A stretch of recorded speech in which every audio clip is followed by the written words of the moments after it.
beli rumah atau memiliki rumah, ya, memiliki rumah dengan pola edukasi, itu diharapkan semuanya juga bisa mengikuti di K27, karena di dalam program K27 itu nantinya bagaimana juga bisa mendapatkan rumah tanpa membeli. Itu masuk jaringan K27. Dan jaringan K27 adalah pola edukasi, ya, ke bidang properti yang lebih panjang, lebih komplit dibandingkan program bisa beli rumah. Kalau bisa punya rumah itu hanya program simple, bagaimana kita memandu, targetnya selama 3 tahun. Mudah-mudahan semua peserta program itu bisa memiliki tanah atau rumah dengan cara tidak harus punya kekuatan uang. Ya. Kemarin sudah kita simulasikan contoh-contoh yang bisa dilakukan, ya, insya Allah bisa dicapai oleh kawan-kawan semua.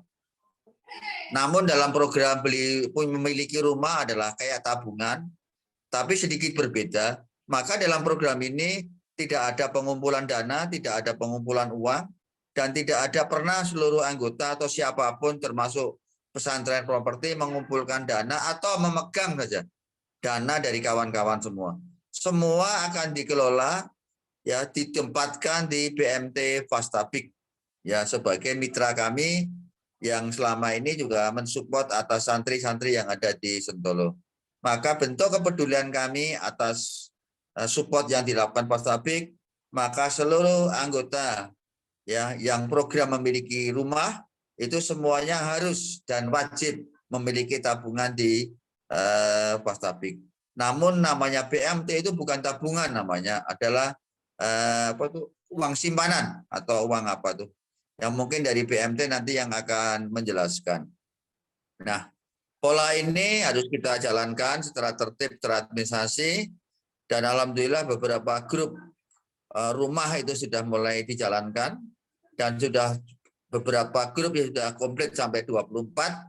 Setelah satu grup komplit, maka akan kita pandu bagaimana langkah-langkah berikutnya dan syarat-syarat apa yang akan dilakukan oleh teman-teman anggota grup kecil untuk bisa punya rumah. Namun rata-rata seluruh peserta K27 hampir dikatakan hampir semuanya, ya, sebagian besar mungkin sampai 90% itu juga mengikuti program yang ada program bisa memiliki rumah secara gratis. Nah, bagaimana caranya, strateginya? Nah, bagi teman-teman yang belum ikut, yang sekarang atau dari teman-teman belum ikut, bisa nanti japri ke apa itu? Ke admin, bagaimana caranya biar nanti akan dimasukkan ke dalam grup. Bagaimana bisa memiliki rumah harus kaya, tanpa harus punya uang yang besar, ya. Ini yang akan kita lakukan, ya, mudah-mudahan manfaat. Nah, juga saya memberikan informasi bahwasanya program pendidikan S1 di Taiwan juga sudah mulai dibuka. Insya Allah awal bulan sudah mulai pendaftaran, ya. Pendaftaran bulan ini sudah mulai pendaftaran dan resminya mulai pendaftaran. Dan nanti tanggal hari Sabtu, tanggal 15 ada Zoom meeting untuk penjelasan bagaimana program ini berjalan dan penjelasan testimoni teman-teman yang ada di Taiwan. Juga ada program nyantri bebas biaya yang akan dilakukan pada minggu awal bulan April Mei. Sudah masuk bulan Mei dan itu hanya untuk 20 orang dan sekarang sudah kurang lebih terdaftar 14. Hanya tinggal 6 peserta saja. Mungkin untuk meningkat waktu, ya, kami serahkan ke moderator untuk bisa dilanjut bagaimana penjelasan daripada BMT Fastabik sebagai mitra strategis dari pesantren properti. Terima kasih. Wassalamualaikum warahmatullahi wabarakatuh. Waalaikumsalam warahmatullahi wabarakatuh. Terima kasih Pak Bambang atas waktunya. Baik, Pak Sunaji, selamat malam Pak Sunaji. Baik, masih di mute Pak Sunaji. Assalamualaikum. Waalaikumsalam. Sehat nggih Pak Sunaji? Baik. Jadi teman-teman semua, Pak Sunaji ini adalah pimpinan dari Fastabik BMT yang tadi telah dijelaskan oleh guru kita, Pak Bambang. Masih di mute Pak Sunaji. Nah, ya. Nanti beliau akan memberikan. Sudah, Oh iya, sudah baik. bisa. Sudah bisa. Jadi baik. Jadi beliau akan memberikan materi kurang lebih setengah jam mengenai tata cara tabungan dana untuk program punya rumah. Baik, monggo Pak Sunaji, waktu dan tempat kami persilakan. Nggih. Bismillahirrahmanirrahim. Assalamualaikum warahmatullahi wabarakatuh. Waalaikumsalam warahmatullahi wabarakatuh. Mohon maaf tadi terlambat karena harus ada acara sebentar. Ini saya perkenalkan, nama saya Sunaji dari BMT Fastabik. Kebetulan saya diamanai sebagai di Departemen Bisnisnya di BMT Fastabik. Nah, terkait dengan bisnis ini memang BMT Fastabik itu sebelumnya mungkin saya akan sampaikan, saya jelaskan terkait dengan apa itu BMT BMT. BMT itu adalah Baitul Mal wa Tamwil. Di sini BMT itu mengelola dua sisi, yang satu adalah dari malnya, yang kedua adalah tamwilnya. Kalau malnya ini mengelola dana zakat, infak, sedekah, dan yang tamwilnya kita memang namanya adalah KSPPS, Koperasi Simpan Pinjam dan Pembiayaan Syariah. Jadi kita mencoba untuk simpan pinjam namun berbasis syariah.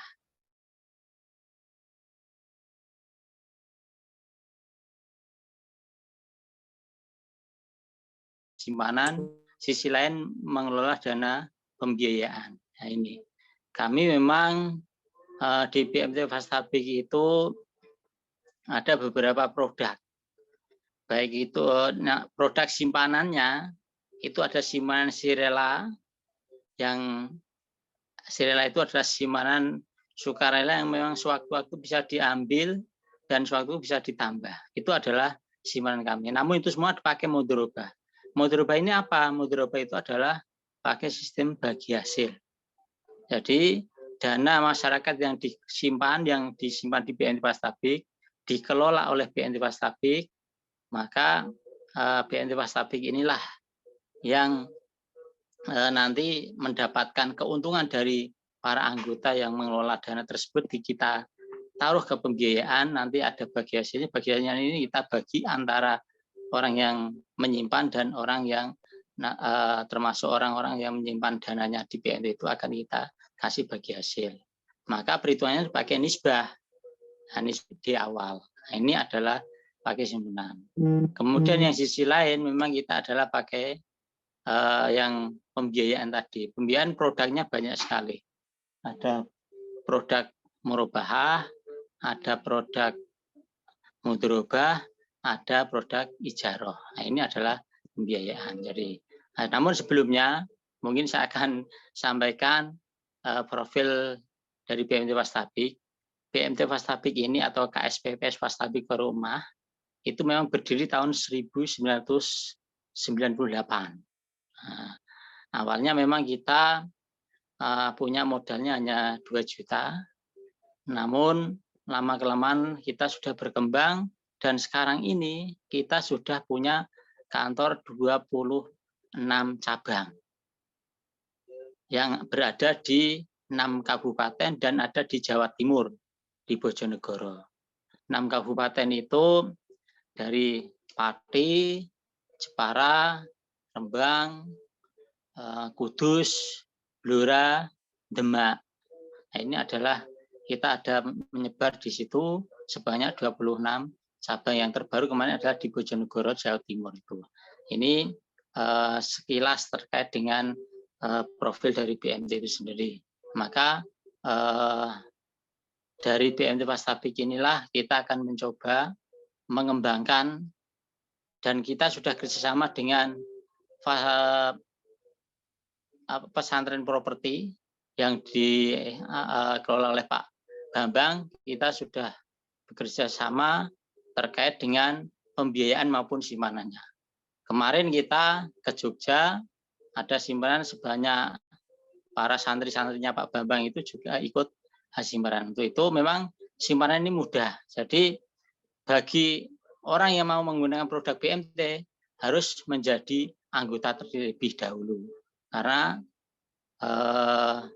BMT ini berbasis anggota, maka setiap orang menggunakan produk BMT itu harus menjadi anggota dulu. Anggotanya mudah, hanya punya simpanan pokok 10.000 saja. Nah, itu. Jadi anggota-anggota kami nanti itu memang semua sudah yang memakai produk kami itu adalah anggota.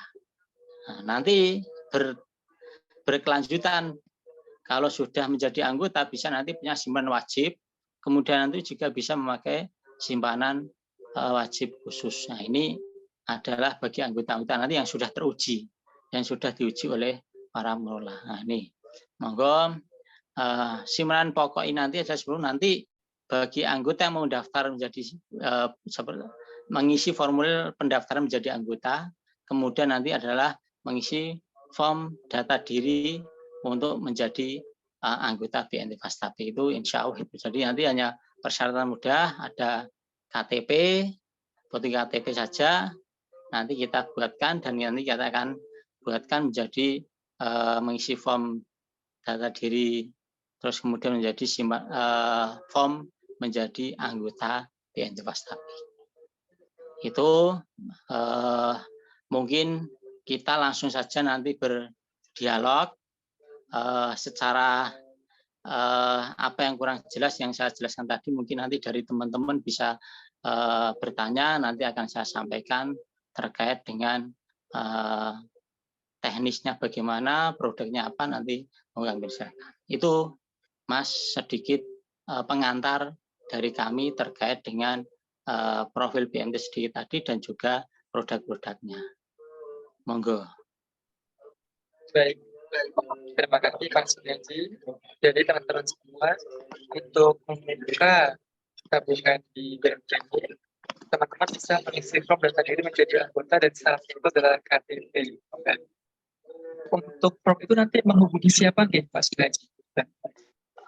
Untuk form itu sebetulnya kemarin di pesantren properti sudah timnya Pak Bambang, namanya Bu siapa ya, kemarin sudah kita ketika kita silaturahmi di sana dan kita juga membuka di sana itu sudah ada formnya juga ada, kemudian untuk mengisi formulirnya itu sudah ada semuanya, tinggal nanti itu dilengkapi dengan KTP, tinggal kita dikirim di BMT, nanti akan kita buatkan buku, langsung nanti bukunya kita kirim juga ke masing-masing anggota tersebut. Itu Pak.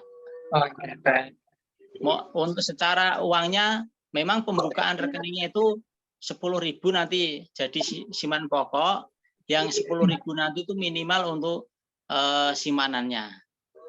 Nanti bisa lebih sampai 50.000 atau 100.000 silakan, tapi ada simpanan pokok dan simpanan untuk yang buka rekening pertama. Buka rekening pertama itu 10.000, simpanan pokoknya 10.000. Gitu Pak. Baik teman-teman, kita masih ada sedikit waktu bagi teman-teman yang ingin bertanya mengenai BMT Fastapi, khususnya terkait cara membuka tabungan tanah. Monggo bisa raise hand atau langsung open nih. Monggo teman-teman semua.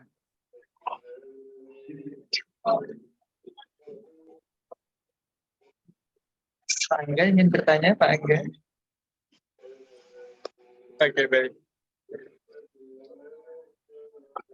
Kalau emang sudah jelas, kalau emang sudah jelas, kita bisa lanjutkan ke materi berikutnya. Jadi baik teman-teman, untuk membukanya tadi, formnya nanti bisa menghubungi admin pesantren properti, nanti akan diberikan. Cukup dengan buka pertama berarti 10.000 ya Pak Sunyaji ya?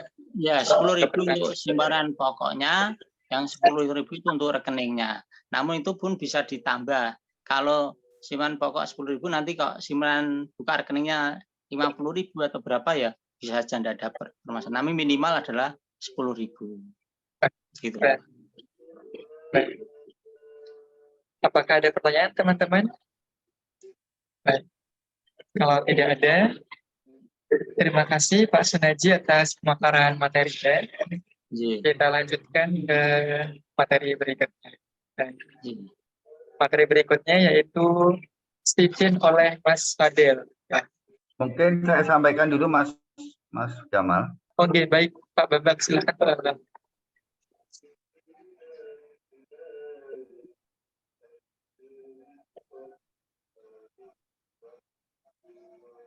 Halo. Halo, oke. Silakan, monggo Pak Bambang.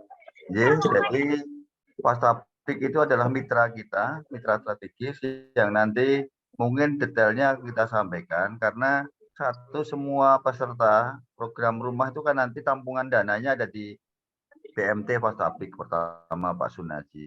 Kedua, detailnya kayak apa, penabungnya kayak mana, mungkin akan kita jelaskan terpisah tersendiri.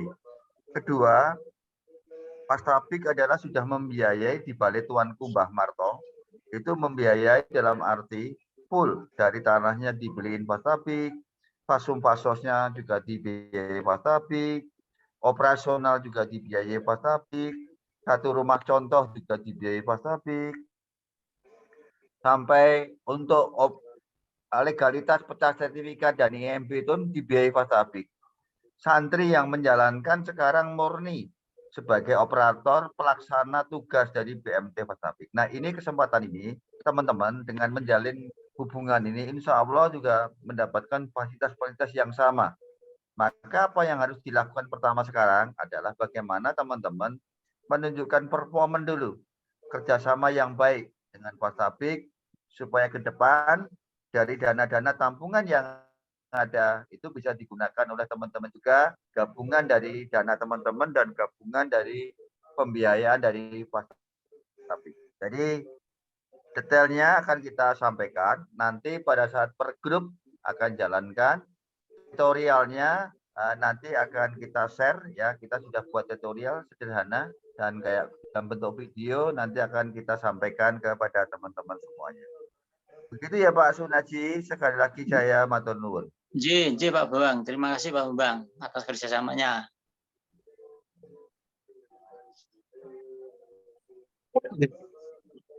Baik, terima kasih Pak Bambang atas pemaparannya, tambahannya, dan pengantarnya. Oke, teman-teman, apakah ada yang ingin berdiskusi terkait BMT Pastabik? Monggo, apabila ada. Mumpung ada masternya di sini.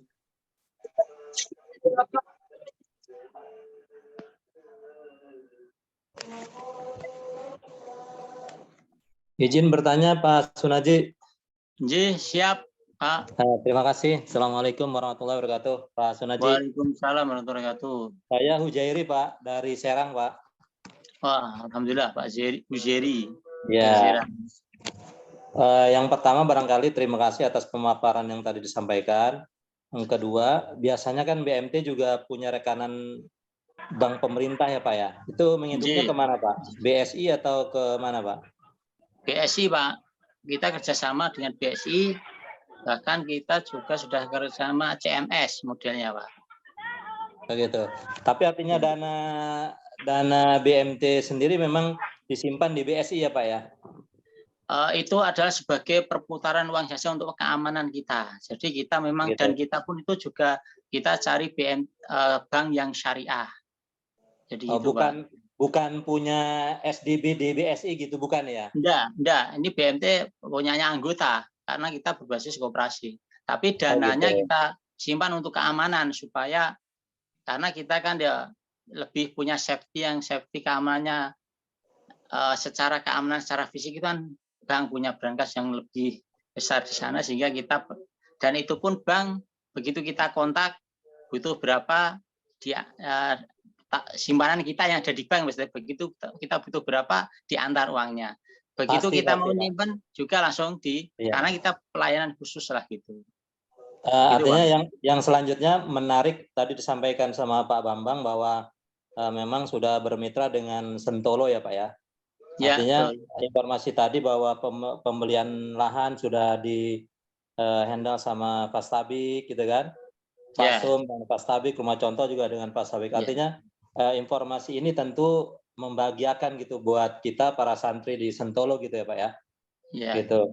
Hanya mungkin karena tadi disampaikan penjelasan detailnya nanti, barangkali saya boleh minta kontak person Pak Sunaji nanti ya. Kita minimal ada diskusi kecil gitu. Tapi seluruh proyek dari santri memang kita ajukan ke Pak Bambang dulu, Pak. Minimal untuk informasi agar kita lebih lebih dekat lah, kita kira-kira seperti itu ya Pak Sunaji ya. Oke Pak. Nanti mohon izin saya minta nomor Bapak ke admin ya Pak ya. Bisa. Terima kasih Pak Sunaji. Assalamualaikum warahmatullahi wabarakatuh. Waalaikumsalam warahmatullahi wabarakatuh. Baik. Terima kasih Pak Mujahid atas pertanyaannya. Baik, seperti itu ya teman-teman ya. Apakah ada yang ingin bertanya lagi? Mumpung ada sedikit waktu. Dengarlah bersama kita Pak Sunaji. Halo Pak, mau tanya Pak? Iya, silakan. Siapa? Pak Sunaji, berkaitan dari keterangan tadi, itu kan ada pembiayaan. Ya. Angka maksimal kira-kira sampai berapa Pak? Yang kedua, terkait dengan, maaf, pribadi saya kena PI checking, itu bisa nggak ada semacam ACC khusus gitu Pak? Terima kasih, gitu aja Pak Sunaji. Matur nuwun. Nggih, matur suwun atas pertanyaannya Pak. Secara pembiayaan kita memang untuk plafon kita ya sesuai dengan analisa kami. Kemampuannya bagaimana, terus dari sisi kolateralnya bagaimana, itu kita sesuaikan dengan itu Pak. Jadi kita tidak membatasi plafon berapa, namun kita studi kelayakan dari BNT pasti bagaimana terhadap objek yang kita biayai nanti. Jadi gitu Pak untuk soal pembiayaan kita. Soal PI checking nanti mungkin tak sampaikan kepada teman-teman. Kalau santrinya Pak Bambang ya kami serahkan Pak Bambang lagi nanti. Jadi Pastabik itu tidak membiayai ya Mas ke Sentolo, tetapi musyarakah mudoroba kerjasama Pak. Dibiayai full oleh BMT Pastabik. Jadi teman-teman tidak hutang ya, teman-teman tidak pinjam. Tak ulangi lagi, Pastabik yang dengan Sentolo tidak memberikan suatu pembiayaan. Tak ulangi, karena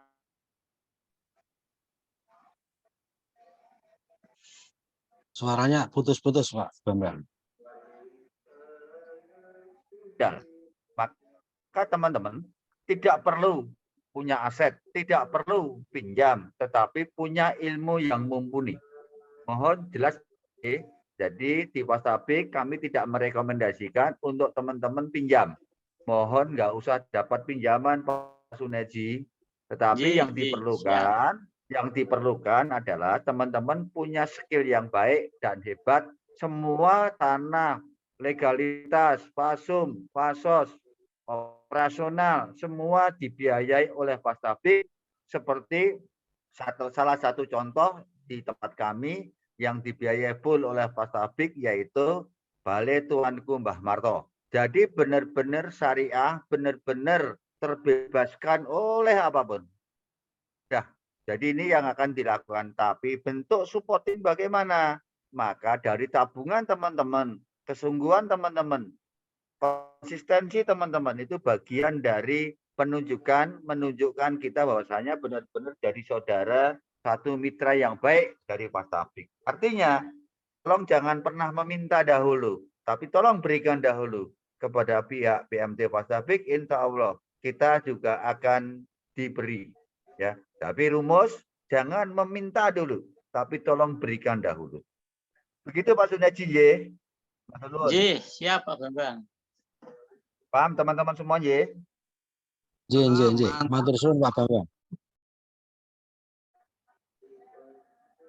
Baik, terima kasih Pak Bambang dan Pak Sunaji atas paparannya. Kita masih ada waktu sekitar 4 menit. Monggo teman-teman yang ingin bertanya bisa langsung kontak kami. Jadi enak kan?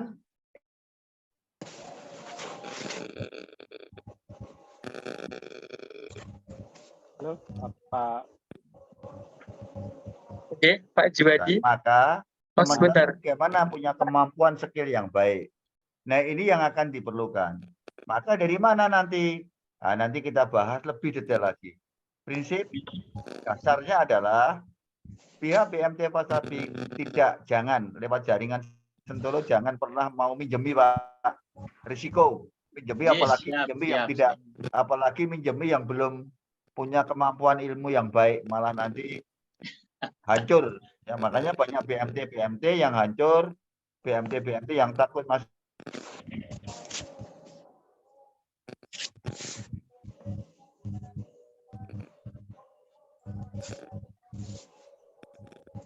Jadi artinya tolong tingkatkan dahulu. Seperti kita ada K27, ada program rumah, ikuti dengan sebaik-baiknya.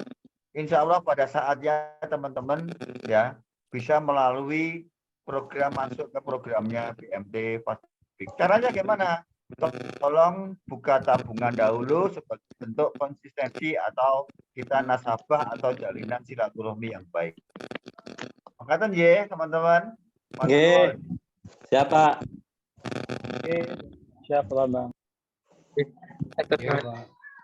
Pak Juwadi, mungkin untuk pertanyaannya. Rumah gratis. Iya, baik. Nanti saja Pak. Oke, baik.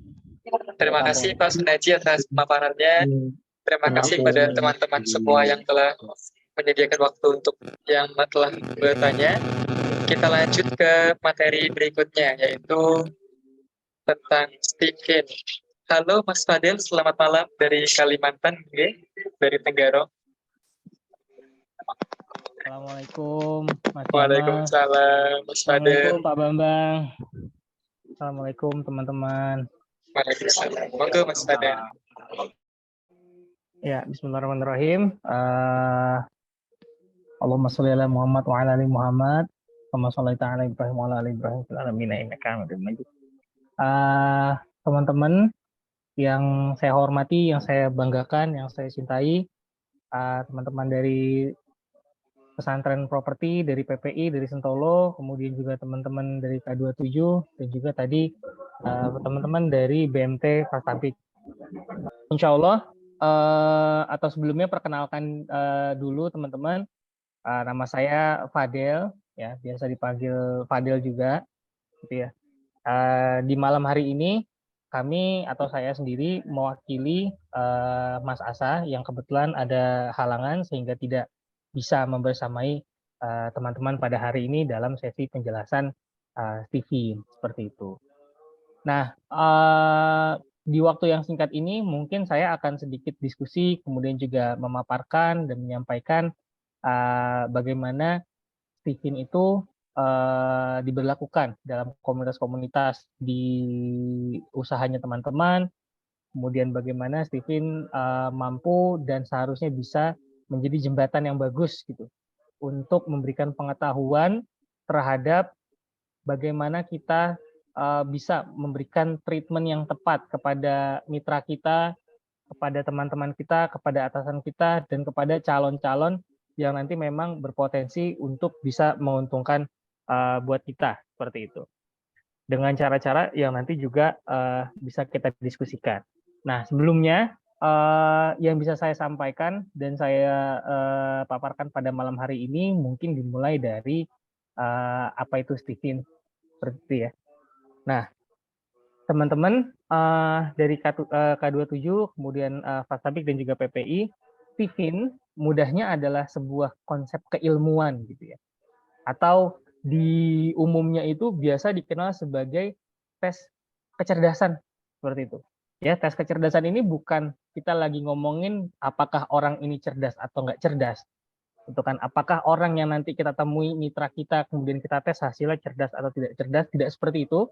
Melainkan kita berusaha untuk menemukan ya titik mana yang nanti bisa memberikan manfaat atau keuntungan gitu ya, atau nanti minimal lebih mengenal ya antara kita dan juga orang lain dengan konsep ini, seperti itu. Karena pada dasarnya yang kami yakini di Stephen adalah tiap orang itu pasti punya kelebihan. Allah Subhanahu wa taala nggak mungkin menurunkan manusia di dunia ini tanpa kelebihan, tanpa sesuatu yang seharusnya bisa menjadi lonjakan, bisa menjadi batu loncatan orang tersebut untuk meraih apapun yang ingin dia capai, minimal dengan dirinya dulu, seperti itu. Nah, mudahnya gini, kalau misalkan kita kenal orang, dalam hal ini misalkan orang tua, ya, secara normatif atau secara umum pasti kita ingin gitu ya menyenangkan orang tua kita dengan hal-hal yang kita ingin memberikan yang terbaik, misalkan hadiah, gitu kan. Misalkan uang mungkin, harta, kemudian juga kenyamanan, kehadiran dan lain-lainnya. Itu secara umum, gitu ya. Tapi pertanyaannya apakah kita sebenarnya benar-benar gitu ya mengerti orang di sekitar kita, mengerti apa yang di hati kecilnya itu ingin dimengerti atau diinginkan.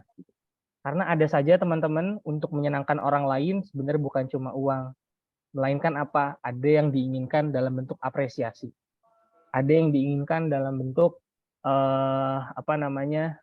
validasi gitu ya. Ada yang mereka menginginkan dalam bentuk apresiasi ide, kemudian juga menginginkan dalam bentuk kerja keras dan lain-lainnya. Gitu. Nah, intinya apa? Intinya setiap orang pasti punya keunikan, setiap orang pasti punya masalahnya, setiap orang pasti punya bagaimana cara dia untuk bisa menjadi lebih hidup atau merasa hidup gitu.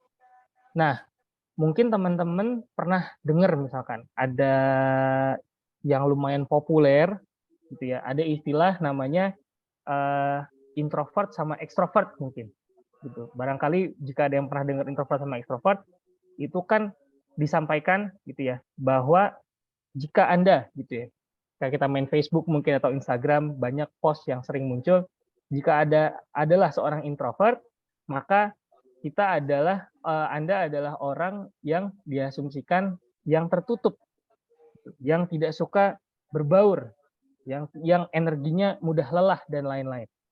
Maka sebaliknya ketika Anda seorang ekstrovert, Anda adalah orang yang lebih bisa supel, Anda adalah orang yang lebih bisa bahagia dengan bertemu banyak orang, dengan bermain dan lain-lainnya. Gitu ya. Nah, di konsep Stephen atau konsep yang tadi ya tujuannya adalah memperkenalkan keilmuan dalam mengenal orang, bukan lewat jalur dukun teman-teman ya. Itu kita bicara introvert extrovert. Misalkan ngomongin tentang jika mereka adalah seorang ekstrovert, maka mereka adalah orang yang memerlukan orang lain untuk bisa belajar. Gitu. Mereka adalah orang yang butuh validasi, gitu ya, butuh diiyakan dulu. Dalam artian misalkan kita mau ada beberapa tahap komunikasi sama mitra, sama calon investor, sama calon buyer. Ketika kita ngerti si konsep Stephen tadi, kita minimal jadi bisa screening nih gitu. Oh, saya udah tahap di mana bisa mengerti orang di bagian mengerti di bagian paham di emosinya gitu. Karena saya tahu misalkan dia ternyata orang feeling, ternyata dia orang sensing dan lain-lain. Ya, kurang lebih seperti itu gitu. Jadi ekstrovert itu adalah bukan melulu orang yang harus kayak periang, bukan melulu kayak orang yang harus aktif ya, karena pasti ada masa di mana dia pengen sendiri. Pun dengan ekstrovert ada masa di mana dia ingin bertemu dengan banyak orang dan lain-lain. Yang secara mudah saya gambarkan adalah bahwa kalau misalkan tangan kanan kita ini, saya lagi angkat tangan kanan teman-teman, adalah otak gitu ya. Si Stephen itu mengcover otak ini gitu. Bahwa di otak itu ada otak kanan, ada otak kiri, ada otak tengah. Di otak kanan ya, atau misalkan kita mau dari otak kiri gitu ya. Di otak kiri itu disebutnya sebagai otak kiri yang diwakili oleh dua otak di situ. Ada sensing thinking, di kanan ada intuiting feeling, dan di tengah ada insting. Berarti dengan 5 klasifikasi ini, si Stephen dalam konsepnya, ya ini juga kita terapkan untuk di teman-teman PPI dan juga beberapa yang sudah berjalan, itu kita mengkategorikannya gitu. Jadi ada misalkan ya, developer yang dia itu sensing, developer yang thinking, developer yang intuiting, developer yang feeling, developer yang insting misal. Nah, kelimanya mungkin punya target untuk mencapai perluasan kesuksesan yang sebesar-besarnya. Kan pengennya pasti seperti itu. Tapi nanti soal konsep cara, soal konsep bagaimana itu bisa terrealisasi, bagaimana dia bisa memulai, bagaimana dia bisa mengerti bahwa kayaknya kalau misalkan kemampuan saya seperti ini, maka cara belajar terbaik saya adalah dengan menjadi seperti apa. Dengan melakukan apa, dengan melakukan yang bagaimana. Pentingnya kita bisa mengidentifikasi, teman-teman, apakah kita sensing, apakah kita thinking, apakah kita feeling, apakah kita intuiting maupun insting, kemudahan-kemudahan dalam kita mencapai pembelajaran-pembelajaran yang kita inginkan. Gampangnya adalah Tiffin itu singkatan dari 5 jenis manusia, 5 jenis kecerdasan, teman-teman ya. Ada sensing, ya, ada thinking, ada intuiting, ada feeling, dan juga ada instinct. Sekali lagi, sensing, thinking, intuiting, feeling, dan instinct. Itu ada 5 kecerdasan. Tiap orang itu punya kelima-limanya, teman-teman. Ya, tiap orang punya kelima-limanya. Tapi hanya ada satu yang itu unggul dan juga menonjol di antara kelimanya. Sadar nggak sadar? Ya, sadar nggak sadar itu menonjol dan unggul seperti itu. Ya, misal saya sebagai seorang feeling. Ketika saya menjadi seorang feeling, saya juga memiliki ketingkingan. Ketika saya menjadi seorang feeling, saya juga mampu berpikir kreatif, misalkan sedikit-sedikit, mampu mengeksekusi sesuatu sedikit-sedikit gitu ya. Tapi feeling saya, kefeelingan saya ini, gitu ya, yang saya manfaatkan adalah saya jadi lebih mudah dalam mengenal orang misalkan, mendalami emosi seseorang misalkan. Nah, kebayang ketika kita sudah mengerti apa yang menjadi kemampuan kita, bagaimana cara kita mengeksplorasi, bagaimana cara kita memaksimalkan apa yang menjadi fokus kita, itu jadi lebih mudah, gitu ya. Karena kan harapannya kayak Bruce Lee lah ya. Bruce Lee itu kan dia lebih takut sama orang yang belajar satu jurus dalam tapi memakan waktu 100 jam dibanding mereka yang mempelajari 100 jurus namun dalam waktu yang 100 jam juga gitu. Ya, karena kefokusan itu akan menghasilkan. Nah, saya mungkin boleh izin share screen sedikit dulu untuk memberikan sedikit gambaran seperti itu. Ya, ini teman-teman. Contoh Mas Fadil. Ya. Contoh saya Bambang itu apa Mas Fadil? Contohnya. Boleh Pak Bambang disebut. Saya tadi nggak nahan-nahan ini. Iya. Nah ini Bapakku Pak Bambang ini misalkan sensing ya Pak ya. Pak Bambang ini kan sensing Pak. Nah, dari yang dan saya sama Mas Asa berkali-kali gitu ya mengagumi lah mungkin gitu kesensingannya Pak Bambang seperti itu ya, kesensingannya Pak Bambang. Kalau misalkan kita melihat dari visual ya gambar yang ada di depan layar teman-teman, gitu ya.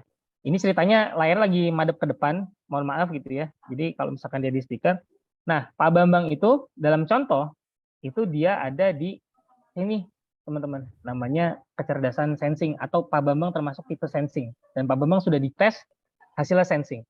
Yang kelihatan bagaimana oleh kita mungkin sebagai pegiat Tiffin, Pak Bambang itu memiliki apa ya, etos rajin gitu ya. Ini yang sangat-sangat maksimal, teman-teman. Jadi aku berkali-kali, alhamdulillah Pak Bambang izinkan bersama Mas Asa juga gitu ya, nginep dan beberapa kali berkegiatan bareng Pak Bambang. Itu Pak Bambang selalu jadi orang yang sering sekali bangun lebih pagi, kemudian langsung turun ke lapangan, langsung mandorin misalkan gitu ya, dan orangnya susah diem gitu di satu tempat. Orangnya susah, malah kayak apa ya, gatel lah kalau dia itu tidak beraktivitas seperti itu. Ya, ini yang kami atau kesan kami setelah semakin mengenal Pak Bambang ketika kami tahu bahwa Pak Bambang adalah seorang sensing. Nah, pun misalkan dari apa yang kami tahu terhadap Mas Asa, misalkan seseorang yang harus hadir di sini, dia itu di thinking. Gitu. Bagaimana seorang thinking ini selalu mempunyai kerangka-kerangka dalam memutuskan, kerangka-kerangka dalam berpikir, waktu yang lebih banyak gitu ya dibutuhkan ketika dia ingin memutuskan sesuatu. Pertimbangan-pertimbangan yang objektif, yang hitam putihnya harus jelas dulu. Seperti itu. Ya, kalau misalkan kita lihat sedikit gini dalam proses visualisasinya gitu ya. Jadi ketika kita bagi 5 tipe ini, misalkan tadi aku cerita sedikit tentang Pak Bambang, kecerdasannya kecerdasan indrawi. Kecerdasan indrawi di sini ngomongin tentang kecerdasan yang membuat orang tersebut akan lebih mudah belajar, lebih mudah menyerap ketika melakukan praktik secara langsung, ketika terjun secara langsung, ketika melihat, ketika mencium langsung. Jadi motonya adalah pengalaman adalah guru terbaik. Itu di situ. Ya. Cirinya apa? Cirinya praktis orangnya. Cirinya konkret dan juga sesuai jangkauan panca indera. Dalam versi kami adalah orang yang gampangnya terhadap apa yang sebenarnya dekat untuk dilakukan, maka kejar itu dulu, ambil momentumnya, maksimalkan. Seperti itu. Cara-cara ini lebih tahan, lebih kuat dikerjakan oleh siapa? Oleh teman-teman dari sensing.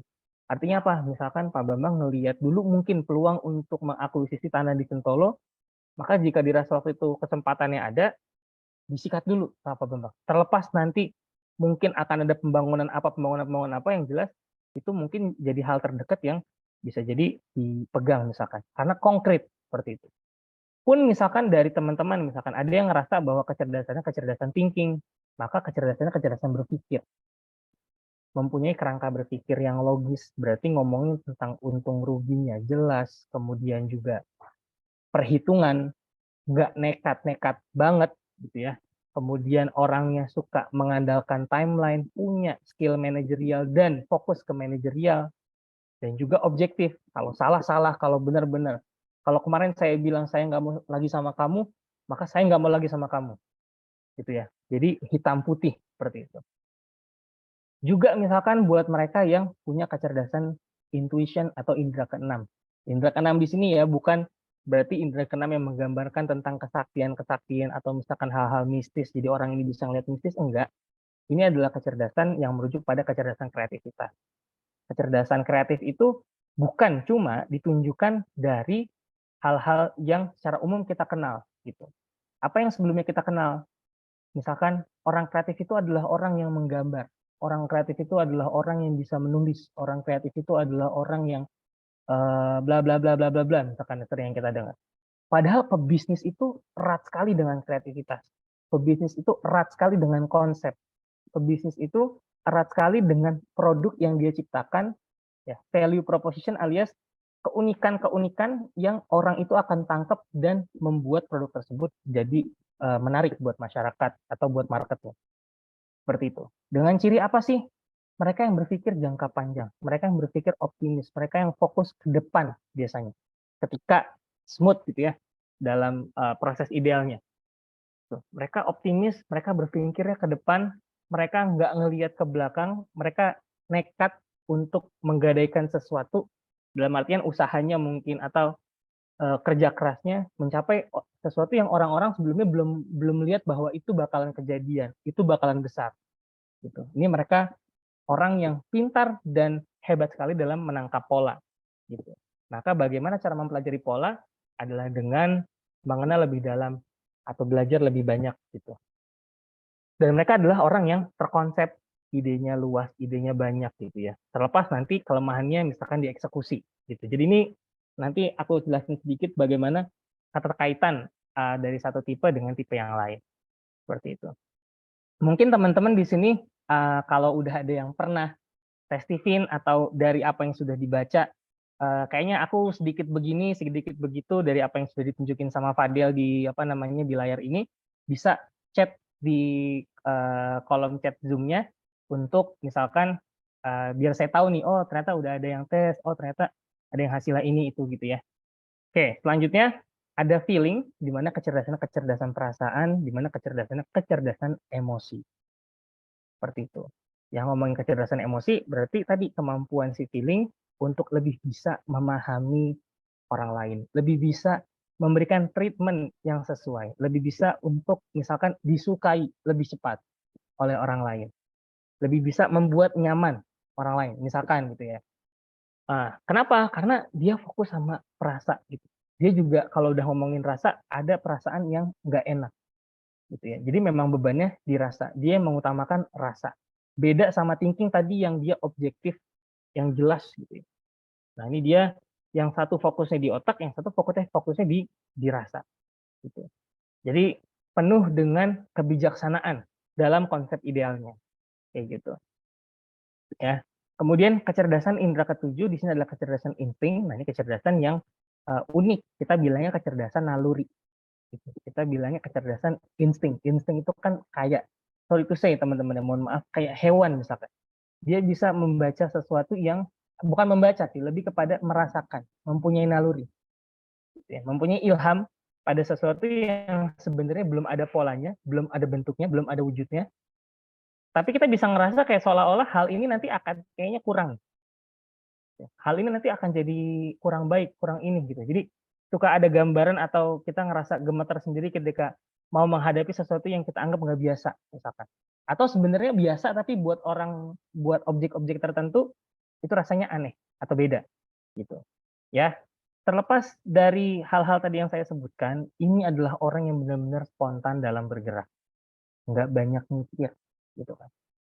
Langsung gerak, langsung hajar. Ya, meskipun kadang-kadang suka salah dalam mengambil aksinya, meskipun kadang-kadang salah dalam mengambil kesimpulan, tapi yang penting gerak aja dulu. Ya, merespon aja dulu. Nah, itu ciri-ciri dari insting. Kemudian insting juga adalah orang yang pragmatis gitu. Ya, yang penting seadanya, yang penting karena yang penting dapat, jadi nggak usah terlalu ambisius. Itu menurut insting, beberapa insting seperti itu. Dan mereka adalah orang yang juga rela berkorban, alias apa? Berarti mengutamakan kepentingan orang lain dulu dibanding egoismenya. Lagi-lagi yang saya sampaikan tadi adalah konsep idealnya, gitu. Nah, secara umum memang diskusi tadi itu sangat-sangat berkutat pada yang berbau kulit sekali terhadap konsep thinking itu sendiri, gitu. Ya, kalau bisa saya, jadi sekali lagi teman-teman, kalau boleh saya ingatkan, ada kecerdasan namanya sensing, ada kecerdasan namanya thinking, ada kecerdasan namanya intuiting, ada kecerdasan namanya feeling, ada kecerdasan namanya insting. Gitu. Keterkaitannya apa sih? Misalkan, ketika kita sebagai orang sensing, maka kita unggul, ya, di sensingnya 100%, bahasanya gitu ya, di intuitingnya yang lemah 20%. Kita jago praktek, kita jago eksekusi, kita jago kerja, kita jago konsep ini itu ya, agak susah dan perlu effort yang lebih dalam untuk mendapatkan ide-ide gitu ya. Syaratnya adalah dengan apa? Buat sensing adalah dengan membuat eksekusi lebih banyak, mendapatkan contoh, merasakan sendiri gitu. Jadi idenya adalah pengalaman dia. Kemudian kalau intuiting kan tadi ya, hasil buah berpikir, hasil berpikir kreatif, hasil usilnya pikiran lah untuk menabrakkan A, menabrakkan C, menabrakkan D, kemudian jadi sesuatu yang baru, jadi inovatif yang juga dipakai oleh orang lain. Pun ketika kita jadi intuiting dengan keaktifan kita, maka kita juga akan sedikit kurang dalam bentuk eksekusinya. Jadi orang yang seolah-olah banyak ide. Kemudian kalau feeling, kita fokus di perasaan, tapi objektivitasnya jadi turun gitu, karena terlalu subjektif, karena terlalu berperasa, karena terlalu fokus sama orangnya gitu ya, bukan sama hal yang seharusnya difokuskan. Ketika kita thinking begitu pula gitu ya. Jadi kadang-kadang orang thinking disebutnya kurang peka. Nah, gitu. Siapa di sini teman-teman yang ngerasa kurang peka sama istrinya mungkin, sama anaknya, sama sekitarnya, lagi diem-dieman tapi ngerasa kayak emang dia lagi diem, padahal enggak gitu. Nah, kalau insting dia lebih bisa stabil.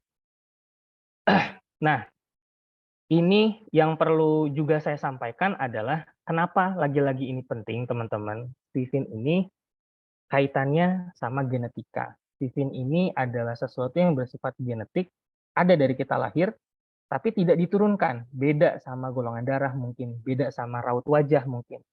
Gitu ya. Ada fokus di keturunan. Artinya apa? Misalkan saya Fadel, kemudian saya nikah sama seseorang, belum tentu anak saya itu feeling, belum tentu misalkan istri saya thinking, belum tentu anak saya insting, atau belum tentu anak saya feeling atau thinking. Itu semua given by Allah. Ya. Karena konteksnya genetik, ini terakhir, kenapa ini, sekali lagi dalam proses pentingnya, kenapa ini penting untuk sama-sama kita tahu, supaya kita bisa lebih mengenal mitra kita, karyawan kita, kemudian juga orang-orang di sekitar kita, keluarga kita, gitu ya, tim kita, adalah kenapa? Ya karena tadi, tiap orang itu beda, tiap orang itu lebih nyaman ya, ketika dia bisa di-treat sesuai dengan dirinya gitu. Terlepas nanti dari SOP pekerjaannya seperti apa, tapi begitu orang tersebut kenal dirinya, maka proses eksekusi kerjaannya juga akan jauh lebih nyaman. Oke, dalam prosesnya seperti ini. Kita ini adalah saya, teman-teman mungkin dan seluruh orang dunia ini disebutnya sebagai fenotip. Fenotip itu apa? Kalau bahasa Stephen, fenotip itu adalah keadaan kita saat ini. Nah, keadaan kita saat ini dipengaruhi oleh faktor genetik dan juga lingkungan, gitu ya. Faktor genetik dan juga lingkungan. Nah, ini perdebatan antara apakah manusia itu dari genetik sifatnya ataukah dari behavior atau lingkungan, itu juga banyak lah. Nah, cuma yang jelas seperti ini teman-teman, ini adalah segitiga dalam pengambilan keputusan sebenarnya. Yang artinya apa? Semakin ke atas berarti pengaruh pengambilan keputusan itu kurang lebih diambil dari yang mana? Gitu. Terakhir, diambil nomor 1 pengaruh terbesarnya dari jenis kelamin. Menurut konsep Stephen lagi-lagi. Misalkan saya laki-laki dan juga ada perempuan. Ini jelas-jelas sudah berbeda. Allah memberikan kodratnya beda, memberikan fungsinya beda, bentuk otaknya beda, kromosomnya beda. Jadi bedanya lumayan signifikan gitu ya. Maka Stephen sangat menolak hal-hal yang berbau LGBTQ, transgender dan lain-lain itu sangat-sangat ditolak. Karena apa? Karena sudah melewat dari jenis kelaminnya. Dia ngerasa bahwa dia itu cewek, tetap kromosom dan lain-lainnya itu ada di laki-laki misalkan ketika dia transgender. Jadi sekali lagi, pengambilan keputusan tertinggi itu dari jenis kelamin. Yang berarti apa? Ketika dia laki-laki berarti akan cenderung lebih logis, akan cenderung lebih egoisnya misalkan, akan cenderung lebih ingin dihargainya misalkan, akan cenderung lebih perhitungan dan lain-lain sesuai dengan template umumnya laki-laki. Jika perempuan, maka fokusnya di perasaannya akan lebih tinggi. Baru masuk ke hasil tes Stephen gitu. Mesin kecerdasan ya, apakah jadi setelah saya seorang laki-laki misalkan. Contohnya saya Fadel mesin kecerdasannya feeling. Jadi STIFIN itu ya. Nah, saya feeling. Nah, kemudian setelah saya feeling, oh berarti saya seorang laki-laki yang memiliki kecerdasan feeling. Gitu. Kemudian kecerdasan saya ini ya dikendalikan oleh apa? Oleh ekstrovert kah atau oleh introvert? Ketika saya ekstrovert, feelingnya ekstrovert, berarti satu, saya orang yang cukup ongoing, cukup outgoing, suka ngobrol, gitu ya. Ketika saya ekstrovert, maka saya akan berusaha mencari, gitu. Pun bahkan dicari, gitu ya. Jadi saya lebih senang untuk misalkan ketemu orang, kemudian saya belajar di lapangan, kemudian saya bisa lebih memahami orang-orang tersebut. Nah ini saya sangat-sangat menyadari ketika saya seorang feeling ekstrovert, maka kayak misalkan belajar Stephen, jadi belajar kenal orang, gitu. Nah selanjutnya adalah ini di IQ, gitu. Selanjutnya di IQ. IQ di sini jadi posisinya nomor 4. Kenapa? Ya karena ketika misalkan kita hanya fokus pada IQ, EQ-nya jelek, pengambilan keputusannya jelek, ya kan? Kontennya boleh banyak, tapi nggak bisa ngambil keputusan, tapi nggak bisa nentuin prioritas. Nah ini juga masalah, gitu. Selanjutnya adalah yang terakhir golongan darah, teman-teman. Ya, kita semua pasti punya golongan darah. Terlepas kita tahu apa enggak, karena saya pun baru tahu golongan darah saya sepanjang saya hidup di tahun lalu bulan Oktober, itu ya ketika saya tahu oh ternyata golongan darah saya A. Maka ketika saya berusaha melakukan mungkin penilaian retrospektif ya dari diri saya flashback, saya berusaha ingat-ingat ke belakang, oh ternyata sedikit banyak ada nih golongan darah berpengaruh. Cuma yang penting sekali lagi ya karena ini teman-teman developer di sini punya karyawan, mungkin punya keluarga atau dirinya sendiri ingin lebih kenal dengan dirinya, kami dari Stephen mengajak gitu ya. Mungkin di sini juga diwakilkan oleh teman-teman di PPI. Ayo kita lebih kenal diri kita minimal dengan melakukan tes Stephen supaya kita tahu oh saya sensing maka cara memimpinnya demikian. Oh saya thinking maka cara memutuskannya demikian. Oh, saya thinking, maka cara memanage-nya demikian. Oh, saya feeling, bagaimana nanti kalau feeling ketemu thinking dan lain-lainnya, mungkin nanti diskusi lebih intens dan lebih dalamnya akan kita lakukan ke depannya. Seperti itu. Sebagai pembuka, Mas Jamal, mungkin itu dulu yang bisa saya sampaikan. Gitu ya, karena waktunya juga nggak banyak, nanti bisa kita lanjutkan di sesi diskusinya. Baik. Terima kasih, Mas Fadel.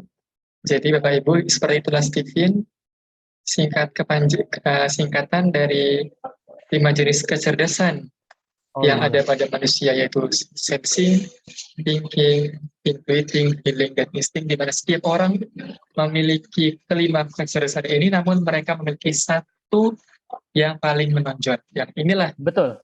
kita manfaatkan untuk mengembangkan diri kita, memberi manfaat kepada diri kita sendiri dan kepada orang lain semuanya. Apabila Bapak Ibu ada yang bertanya, monggo, masih ada waktu kurang lebih 5-10 menit. Monggo Bapak Ibu, silakan. Bisa open mic. Sampaikan Mas Fadil. Mas Fadil. Ya, halo Pak Bambang. Oke, Pak. Jadi ini pengantar bahwasanya teman-teman nanti pada saat sudah masuk ke ditunjuk jadi ketua, bendahara, wakil per kelompok itu, memang akan kita wajibkan masing-masing akan tes dahulu, tes Stephen, khususnya pengurus supaya mengerti atas kapasitas potensi masing-masing, supaya anggota itu posisinya mengerti dan sadar diri, gitu, Pak. Ya, Pak. Supaya apa? Teman-teman yang lain mengerti supaya terjadi suatu sinergi yang baik, saling ngomong, saling ngerti kapasitasnya masing-masing. Jadi ini pengantar dahulu betapa pentingnya tes Stephen kalau kita ingin langgeng, ingin langgeng dan organisasi yang kita bentuk itu berjalan dengan sebaik-baiknya. Terus di mana nanti tes Stephen-nya? Nanti akan kita kolektif, kita akan informasikan bareng-bareng bersamaan, dan ada satu materi yang lebih secara offline, ya, supaya nanti Mas Fadil itu bisa hadir. Ya, Pak.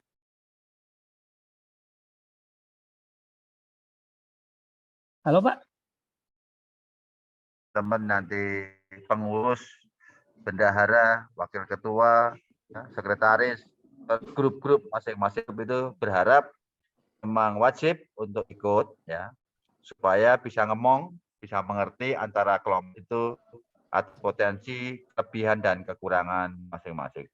Jadi atau kalau ingin duluan ya monggo, nanti akan kita rekomendasikan di kota seluruh Indonesia ada, tetapi nanti akan terjadi kolektif dan ada penjelasan lebih komplit detail, perlu waktu 1 jam lah paling enggak untuk menjelaskan atas Stephen itu kayak apa, kalau ini apa, kayak saya tadi, saya itu sensing extrovert. Sensing extrovert, Pak. Ya, sensing extrovert. Tadi kan tahuan kan orangnya apa tuh Mas Fadil? Apa tuh orangnya nekat, nekat, perbat, tapi rajin, tekun, gitu kan? Contohnya seperti itu. Dan indera keenam bukan jadi dukun, tapi gitu kan, bukan karena dukun. Nah itu tapi contohnya karena nekat aja dan tidak pernah pandang mundur. Gitu. Ini contoh-contoh itu saya juga melakukan itu atas tes Stephen, dan itu pastinya dengan kesadaran diri itu kita tahu potensi diri apa seharusnya kita lakukan. Nah, kenapa saya harus tahu masing-masing pimpinan? Saya dengan mengetahui itu, kami mengerti apa yang harus kami lakukan dan mengolah atas potensi pribadi genetik dari masing-masing ketua dan masing-masing grup tadi. Mungkin pengantar saya itu Mas Fadil, mungkin karena waktunya terbatas, nah mungkin ada 1-2 pertanyaan untuk teman-teman, karena masih ada 1 sesi lagi yang perlu dibahas. Monggo, waktu Mas Jamal saya. Baik, terima kasih Bapak. Monggo teman-teman, apabila ada yang ingin bertanya mengenai Stephen ini lebih lanjut, monggo mumpung ada bersama masternya ini di sini, Mas Fadil Aulia, silakan bisa open mic. Monggo. Mungkin karena keterbatasan waktu kita hanya buka 1 pertanyaan saja, ya. Monggo Mbak Rima Ayu, silakan. Halo, bismillahirrahmanirrahim. Assalamualaikum warahmatullahi wabarakatuh. Waalaikumsalam warahmatullahi wabarakatuh. Ya, gini Mas, saya pernah tes kayak gitu ya, tapi waktu itu apa gitu namanya. Terus saya tuh kecenderungan feeling extrovert. Nah, feeling itu kan perasa ya. Jadi kalau untuk bisnis itu kan diambil hati kan nggak bisa, harus lebih cenderung ke logika kayak gitu. Betul. Makanya kalau sama kakak saya gitu tuh saya sering benturan gitu loh. Ya karena kebijakan yang diambil tuh beda gitu. Misalnya saya nggak tegelan kayak gitu-gitu. Terus efeknya juga saya juga jadi kayak sensitif, irritable kayak gitu-gitu. Ya, terus ya dari kelima hal itu kan ada yang dominan dan juga ada kedua, maksudnya satu misalkan feeling apa gitu kan, misalkan ada dominan keduanya seperti itu. Nah itu untuk solusinya bagaimana kalau misalkan orangnya perasa seperti itu. Tapi ya lebih saya dibandingkan kakak saya dan orang-orang itu, saya lebih cepat akrab sama orang, lebih mudah bikin orang nyaman kayak gitu-gitu, dan juga lebih cepat menyelami karyawan atau orang lain seperti itu sih kelebihannya. Ya. Itu Mas, makasih. Iya.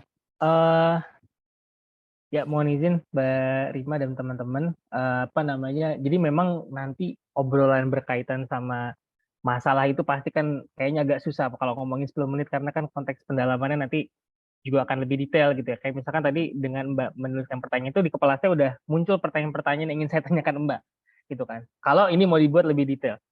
Cuma makanya tadi saya sepakat sama Pak Bambang untuk melanjutkan pengantar yang tadi, penting sekali lagi buat teman-teman sekalian untuk bisa mengenali diri sendiri, kemudian juga orang lain, terutama mitra-mitra strategis nanti yang akan berhubungan, gitu ya.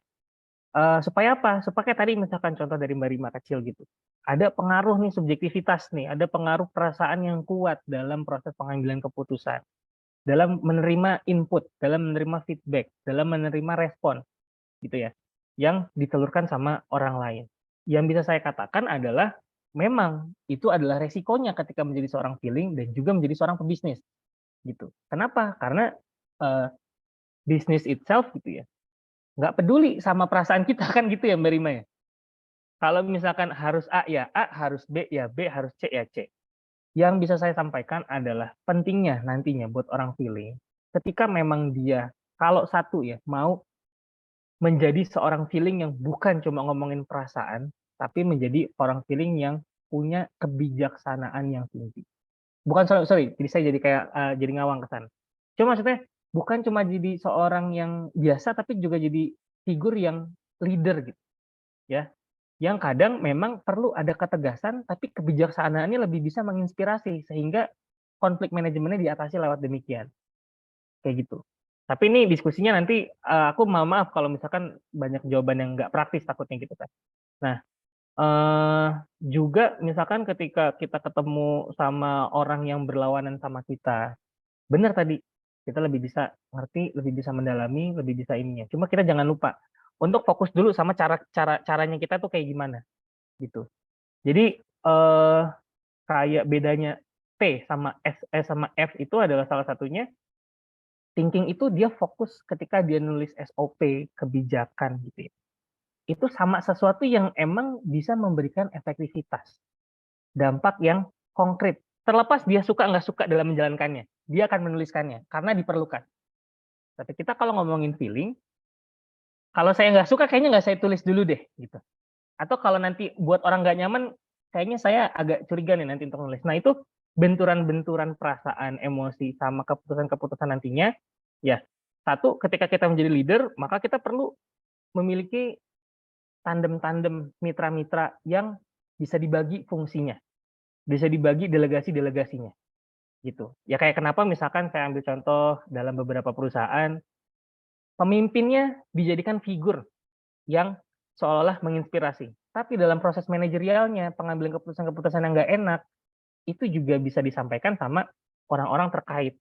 Gitu. Jadi biarkan F-nya ini jadi leader, tapi jadi leader yang inspiratif, jadi leader yang menjadi uswah, ya. Dengan apa?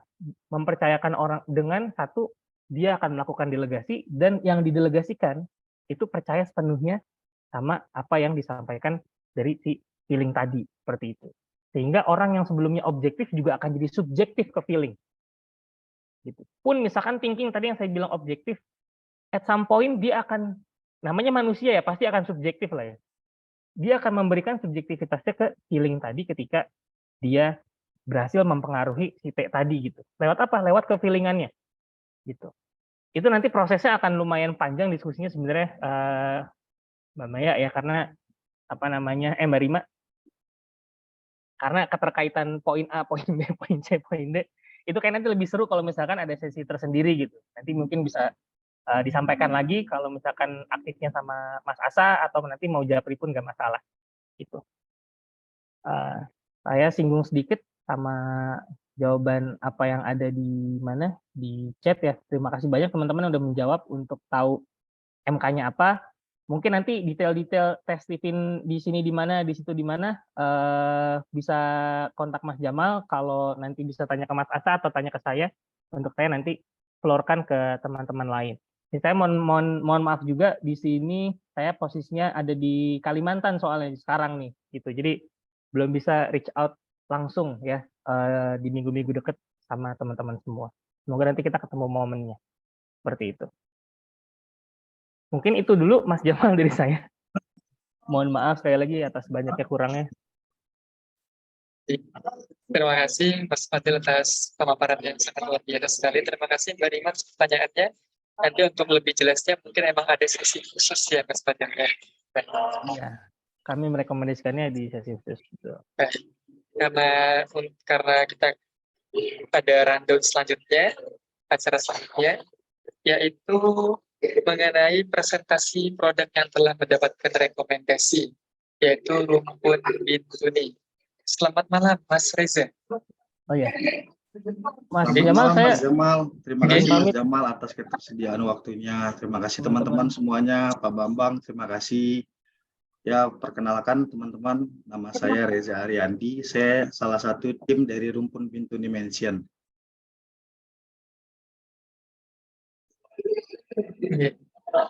Halo, jelas teman-teman? Sorry. Jelas suaranya, jelas suaranya. Oke. Ya, teman-teman, saat ini kita lagi ada produk di daerah Jalan Raya Solo, Adi Sucipto tepatnya. Berikut saya akan paparkan produk kita.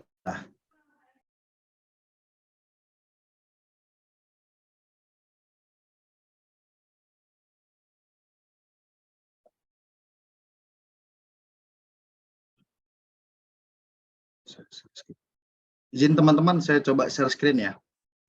Ini sudah saya share screen kan, Mas Reza, ini ya?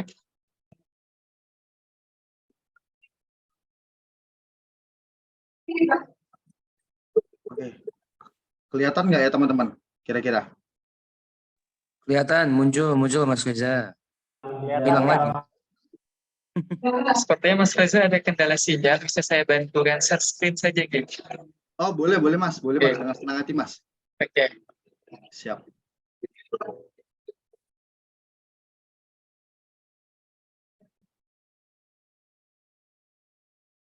Sudah terlihat buat sharing.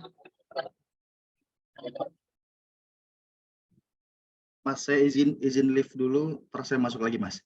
Oh, gitu. Baik.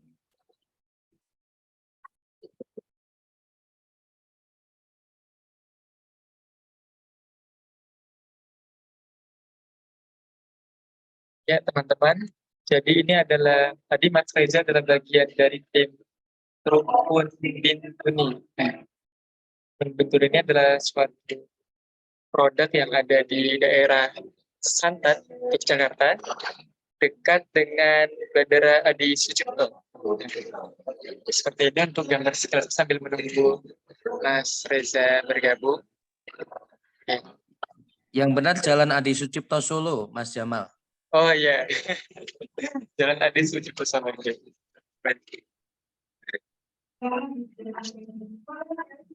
ini perumahan ini dijual dengan harga kurang lebih sekitar 2,8 M.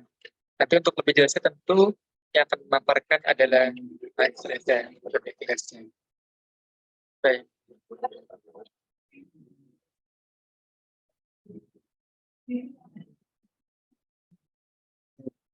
Mohon maaf, ini ada file lain yang Mas Reza kirim. Saya izin stop share dulu.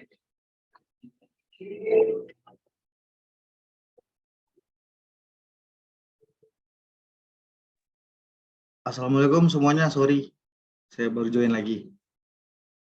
Waalaikumsalam warahmatullahi wabarakatuh. Mas Jamal minta tolong tadi saya share screen Mas Jamal. Oke, yang ini G. Ya. Iya. Oke. Monggo Mas Reza. Ya, selamat malam semuanya teman-teman. Kita dari Rumpun Bintuni Mansion. Lokasi kita berada di Jalan Adi Sucipto di sekitar Bandara Adi Sucipto. Kalau teman-teman tahu mungkin pernah dengar Transmart nggak ya di Jalan Adi Sucipto, Jalan Raya Solo? Ya, lokasinya di seputaran Transmart. Ya, teman-teman, lokasinya tepat di seberang Transmart Jalan Raya Solo. Oke. Mas Jamal boleh di Oke. Kita dari tim Rumpun Bintuni Mansion itu mengusung tema perumahan yang private dan eksklusif home untuk keluarga kita. Jadi umumnya perumahan itu yang baik itu adalah rumah yang private, memberikan suatu sentuhan kenyamanan, kita betah di dalamnya. Hal-hal yang tersebut kita adopsi di Rumpun Bintuni Mansion, gitu. Oke, Mas Jamal boleh dilanjut. Oke, kita masuk tentang kita. Rumpun Bintuni Mansion itu adalah salah satu konsep hunian didesain oleh PT Solusi Daya Serumpun dan dipersembahkan di tengah-tengah kebutuhan kota yang ada. Ya, lokasi yang modern, dinamis, terus memberikan suatu kenyamanan, merasakan kehidupan di perumahan yang baik, ekosistem yang baik, rumah yang menghadirkan sentuhan kenyamanan yang baik gitu teman-teman. Ya, jadi Rumpun Bintuni Mansion itu memberikan solusi perumahan bagi teman-teman yang ingin menjualkan rumah, tetapi tidak harus membangun kembali rumah tersebut. Jadi Rumpun Bintuni Mansion ini udah memberikan semua fasilitas kebutuhan yang teman-teman butuhkan di dalam rumah tersebut, begitu. Oke, Mas Jamal boleh dilanjut. Ya, set plan Rumpun Bintuni Mansion itu terbagi atas 5 rumah, yaitu 3 kafling ukuran tipe A dan 2 kafling ukuran tipe B. Tipe A itu ada, boleh dibalik Mas Jamal? Sorry, oke. Tipe A itu luas area tanah 126 meter persegi, luas bangunan 113 meter persegi. Untuk tipe B1 itu luas area 99 meter persegi dan luas bangunan 104. Begitu juga tipe B2, luas area 83 meter persegi, luas bangunan 104 meter persegi. Nah, saat ini kita punya 5 unit perumahan, tapi tersisa tinggal 2 nih teman-teman. Ya, 3-nya situ udah sold out, udah di DP sama orang. Mungkin di akhir tahun nanti kita udah proses pembangunan untuk yang 3. Yang 3 itu ada di nomor 8C, 8D, 8E. Mas Jamal minta tolong untuk di slide sebelumnya Mas Jamal. Ya, tipe 8C itu ada di hook ya teman-teman. Di hook yang tipe A. Ya, itu benar. Untuk yang tipe B1, B2 itu ada di belakang. Jadi rumah kita tersisa hanya 2 rumah di depan nih teman-teman. Tipe A1 sama A2. Gitu. Mas Jamal boleh dilanjut. Ya, tipe A itu memiliki 3 fasilitas kamar mandi, 2 kamar mandi, carport, terus private pool, roof garden, dan dapur. Jadi Rumpun Bintuni Mansion ini memiliki roof garden yang cukup untuk teman-teman bisa barbekyuan mungkin bareng keluarga atau ngumpul santai di sore hari. Dan tipe A ini juga mengusung private pool teman-teman. Jadi kita nggak harus jauh-jauh lagi berenang cari tempat berenang di tempat-tempat umum. Mungkin kita bisa mengaplikasikan berenang di rumah kita sendiri teman-teman. Gitu. Oke. Ya, untuk detailnya itu, untuk detail seperti ini teman-teman. Rumpun Bintuni Mansion ini yang tipe A itu luas bangunan itu kurang lebih 2,5 lantai. Ya, Lantai pertama itu ada satu kamar tidur, dapur, ruang TV. Terus lantai kedua itu ada 2 kamar tidur, 1 kamar mandi. Terus di sini ada void, teman-teman. Ada kolam renang yang bisa kita akses dari lantai 1 dan lantai 2 untuk view-nya. Nah, untuk di lantai 3 sendiri itu ada roof garden. Jadi untuk atap kita hanya setengah dari bangunan, sisanya itu roof garden untuk santai menikmati waktu bersama keluarga di sore hari. Gitu. Boleh lanjut Mas Jamal? Ya, tipe B1 ini yang udah sold out teman-teman. Tipe B1 itu memiliki 3 kamar tidur, dapur, 2 kamar mandi, carport, private pool, dan roof garden juga. Tapi ini udah sold out kemarin, udah di DP sama orang. Ya, mungkin kita bisa eksekusi lahannya di akhir tahun 2023 sesuai dengan perjanjian kita. Oke. Ya, untuk tipe B1 ini memang lebih kecil ya daripada tipe A-nya. Tapi ya dengan luas yang minimalis ini tetap bisa mengusung konsep private pool dan roof garden-nya, nggak kehilangan momen itu. Oke, Mas Jamal, di slide selanjutnya. Ya, untuk tipe B2 itu kita mengusung konsep 3 bedroom, dapur, 2 kamar mandi, carport, roof garden, tapi di sini tidak memiliki private pool. Jadi private pool itu hanya di tipe A1, A2, A3, B1, B2 tidak ada. Begitu. Ya, ini untuk detail B2-nya, teman-teman bisa dilihat, nanti kita bantu share juga untuk presentasi marketing tools-nya. Oke. Ya, ini kurang lebih untuk area private pool yang ada di tipe A. Dan ini contoh di roof garden-nya. Kita bisa santai di sini bersama keluarga, menikmatin sore hari sambil lihat matahari terbenam atau pagi hari sambil berjemur, teman-teman, untuk menghindarin COVID dan menjaga imunitas tubuh. Oke. Untuk spesifikasi bangunan itu, kita struktur bangunan memakai pondasi kali, kolom, lantai beton bertulang, finishingnya itu kita pakai granite tile, homogeneous tile keramik, batu alam, wood vinyl, floor, dan hardener. Untuk pasangan kita pakai pasangan bata ringan, plaster aci, kita pakai catnya itu dulux atau setara conwood atau cat-cat yang lainnya. Untuk atap kita pakai rangka baja ringan, head installation cover, atap genteng beton, minimalis, kanopi skylight, rangka holo plus solar tub. Untuk saniternya itu kita pakai klosetnya itu kloset yang premium ya. Jadi kita bukan pakai kloset yang biasa seperti yang diaplikasikan oleh perumahan-perumahan lainnya, karena kita mengusung konsep kenyamanan, jadi kita memberikan fasilitas yang premium juga. Ya, untuk aksesoris yang ada di rumah kita udah menerapkan smart home system yang bekerja sama dengan Dexon. Jadi rumah ini bisa kita kontrol dari jarak jauh untuk mematikan lampu, matikan air, segala macam itu bisa kita kontrol dari jarak jauh. Dan untuk maintenance-nya itu lifetime ya teman-teman. Jadi kapanpun ada kerusakan bisa dihubungin kita untuk ke maintenance dari smart home system tersebut. Seperti itu teman-teman. Kalau untuk safety tank kita pakai biofit. Jadi udah pastinya rumah yang kita bangun ini sangat ramah lingkungan. Oke, Mas Jamal. Oke. Ini berikut ada mini movie dari Rumpun Bintuni untuk tipe A. Mungkin teman-teman bisa melihat sekilas.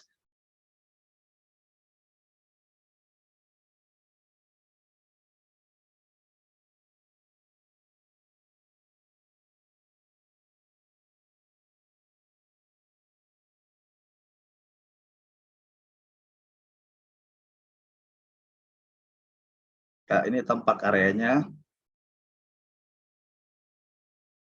Oke. Kita ada mini movie juga untuk tipe B-nya. Mungkin bisa diputar Mas Jamal.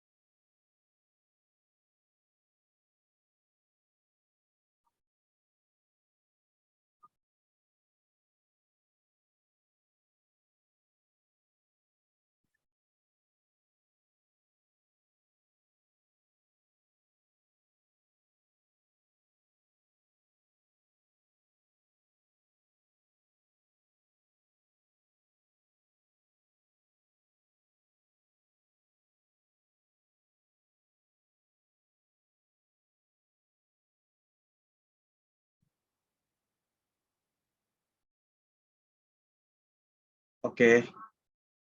Ya, kita bekerja sama juga dengan Pesantren Properti Sentolo, Yogyakarta, dengan Pak Bambang F. Nurdin, guru kita. Ya, teman-teman, Mas Jamal mungkin boleh dikasih flyernya kita sambil saya jelasin, Jamal.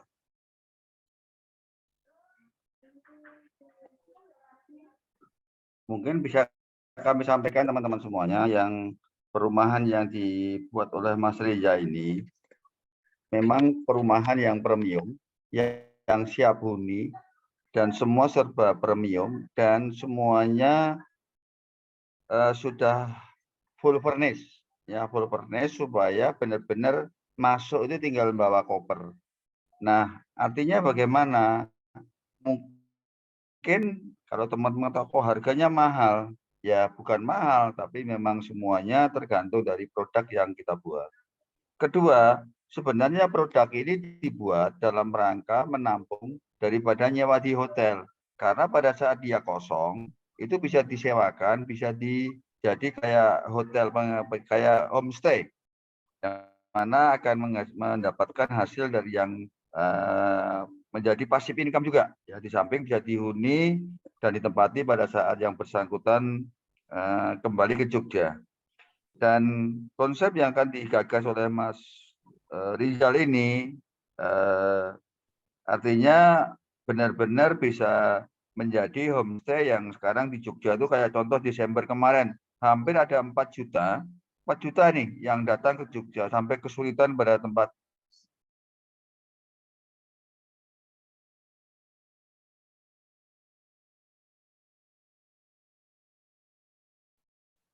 CEO manajemen hospitality. Nah, ini CEO manajemen hospitality yang akan diterapkan di perumahan yang akan dibuat oleh Mas Reza.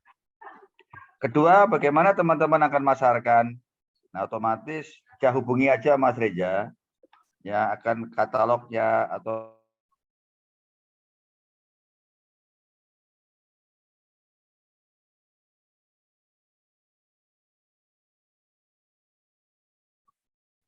paling penting itu Mas Reza.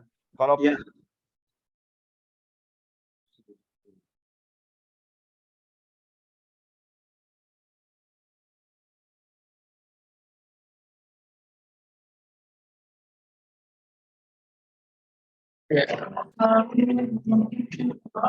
Oke, ya, terima kasih Pak Bambang untuk supportnya.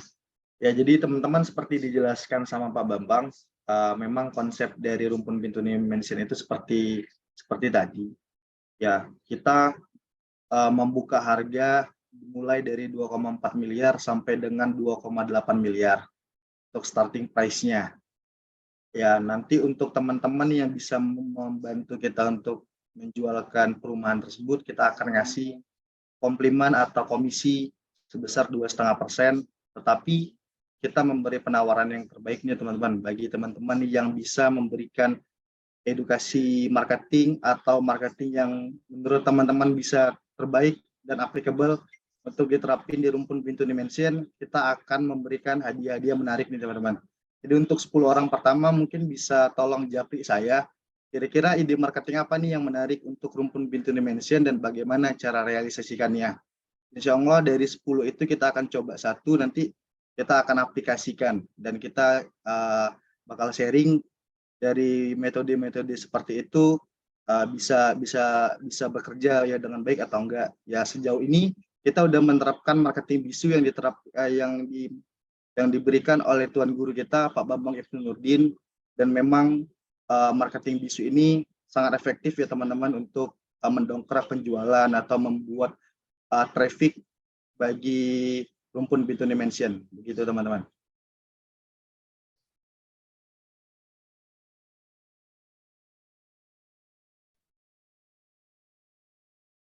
Ya, Mas Jabal. Ya, baik. Ya, mungkin boleh di slide Mas Jamal sampai habis Mas Jamal. Oh, baik. Oke. Ya teman-teman ini oke. Di Rumpun Bintuni Mansion itu lokasi-lokasinya sangat premium ya teman-teman. itu 5 menit ke Bandara Adi Sucipto, 10 menit ke kampus UGM, 4 menit ke Transmart, 12 menit ke Rumah Sakit Siloam, 12 menit ke stadion, hanya 5 menit dari pusat oleh-oleh, 15 menit ke Malioboro, dan 6 menit dari Royal Ambarukmo Yogyakarta. Artinya apa teman-teman? Rumpun Bintuni Mansion ini memiliki lokasi dan tempat yang sangat-sangat strategis untuk jadi hunian yang sangat eksklusif. Gitu teman-teman. Mungkin sekian dari presentasi dari Rumpun Bintuni Mansion. Jika ada pertanyaannya mungkin bisa disampaikan atau nanti bisa japri saya bakal jawab satu persatu teman-teman. Terima kasih Mas Reza atas Terima kasih Mas Jamal. materinya. Monggo teman-teman yang ingin bertanya lebih lanjut terkait produk knowledge terkait Rumpun Bintuni Mansion kita langsung open.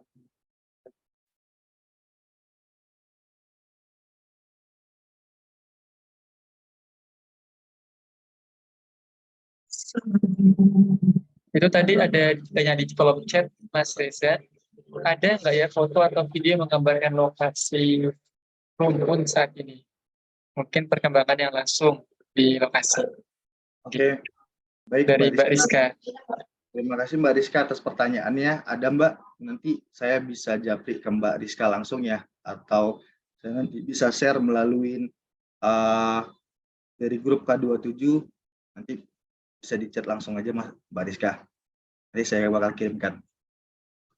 Mas Didi Semarang, ya Mas, nomornya ada di kolom komentar atau di chat di chat K27 Mas. Nanti boleh dijapri, nanti saya balas. Baik, terima kasih Mas Reza. Terima kasih Mas Jamal, terima kasih semuanya atas ketersediaan waktunya. Terima kasih Pak Bambang, terima kasih semuanya.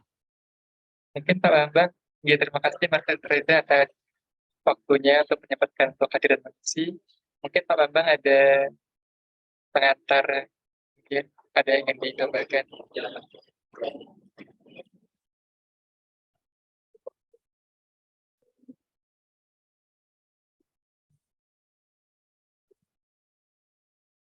Masih di mute Pak Bambang.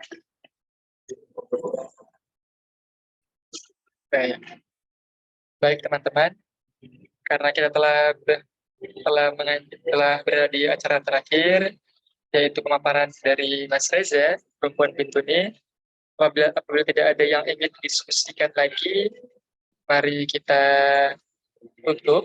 Namun sebelum ditutup, saya ucapkan terima kasih kepada pemateri, khususnya kepada guru kita Pak Bambang, yang telah menyempatkan waktu untuk membimbing kami semua. Bagaimana Pak Bambang tadi sempat unmute, ada yang ingin disampaikan? Ya, baik. Terima kasih kepada semua teman-teman, partisipan yang telah hadir. Kami ingatkan kepada teman-teman karena ini masih bulan Tarawih, masih bulan Ramadan. Bagi teman-teman yang belum melaksanakan ibadah Tarawih, jangan lupa untuk melaksanakan secepatnya. Baik, kurang lebihnya kami mohon maaf atas segala kekurangan. Jangan lupa besok hari Rabu bagi anggota pemilih K27 kita ada Zoom lagi sekitar jam 8 malam di besok hari sekitar jam 8 malam. Untuk informasi lebih lanjut akan kami sampaikan di grup pemilih K27. Baik. Ya, tutup dengan hamdalah dan doa untuk para pendengaris. Alhamdulillahirabbil alamin. Subhanakallahumma wa bihamdika asyhadu an la ilaha illa anta astaghfiruka wa atubu ilaik. Kurang lebihnya mohon maaf. Wassalamualaikum warahmatullahi wabarakatuh. Waalaikumsalam warahmatullahi wabarakatuh. Terima kasih Mas Jamal, terima kasih Pak Bambang, terima kasih semuanya. Pak Bambang. Thank you.